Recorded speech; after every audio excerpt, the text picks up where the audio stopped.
So yeah, if you've been watching this series about me making Pride and you watched the last video about the making of the two-piece plaster mold, you know that I broke the heck out of the plaster mold in order to get it open. And I did not do it as drama for these videos. I'm only releasing these videos like this to show you that these things happen in the studio. It's embarrassing after all these years of making molds. And I did have it in the back of my mind that I should have used the Vaseline and mineral oil mix. And instead I grabbed the mineral oil because it was here on my bench. I have a mold that's in like, I don't know, 7, 9 pieces, and I'm gonna show you how to put it together. I mean, that's the opportunity here. There's a bunch of ways to mix plaster to fix broken plaster pieces. I'm gonna show you one way to do it. That's gonna be today's video. Stick around to the end because I'm gonna talk a little bit more about how to release paper mache from a plaster mold. I started by working on the piece of the plaster mold that was almost whole. It just needed 3 repairs. It needed one piece to be attached to it again, and it needed a little bit of plaster to patch one of the thumbs and a hole. I searched for the broken piece among the pieces, and then I put the whole first piece of the mold into water, and then I thinned down the PVA glue a little bit. Plaster is notorious for stealing water, so a dry piece of plaster will suck the water out of a new batch of plaster. It'll also suck the water out of PVA glue. That's why I'm soaking the pieces of this plaster mold. So then I looked for the little piece that was separated, and I put PVA glue on both parts and I stuck it together.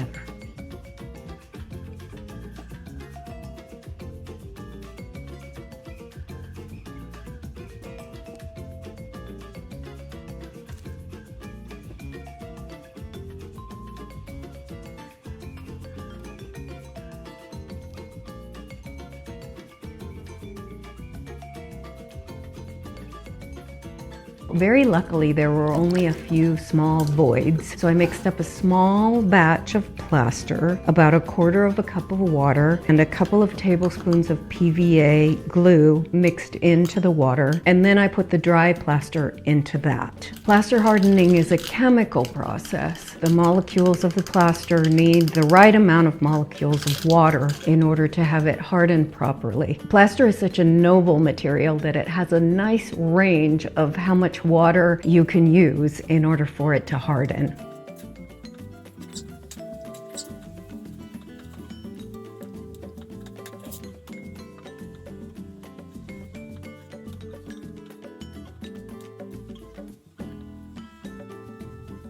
That went pretty well, so I went on to glue the other pieces of the plaster mold together, and I soaked them in water first too. For me, part of the object of making molds like this is that I can take at least 10 pieces out of the mold. Once a mold is broken, it's not as good as a nice, clean, unbroken mold, but I think I can still get the hands for 10 pieces out of this mold.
I can't tell you how much I appreciate that you've stuck with me as I get over my awkwardness making these videos. I appreciate when you comment. The activity helps my channel a lot. Soon I plan on making a video answering people's questions and talking about people's comments. Part of my goal is to join this mold for storage, and so I want to make sure that none of the plaster that got stuck to it is still attached, so it actually holds together well.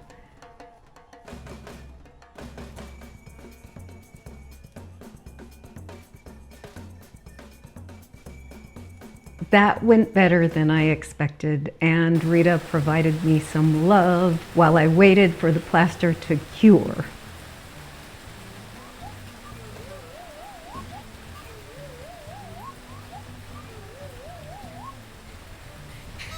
The last step here that I'm going to show you in this video and talking about mold releases is, in order to get the paper mache out of these plaster molds are super porous. What I do is I mix dish soap, or 9 parts water, 1 part dish soap. I paint on a coat and I let it dry, and I paint on another coat and I let it dry. It takes, probably 45 minutes in between coats, so it takes a couple of days to do it and to make sure that they're dry. And it's 10 coats all together to fill up the pores. And then later on for the paper, I use like a not colored shoe polish.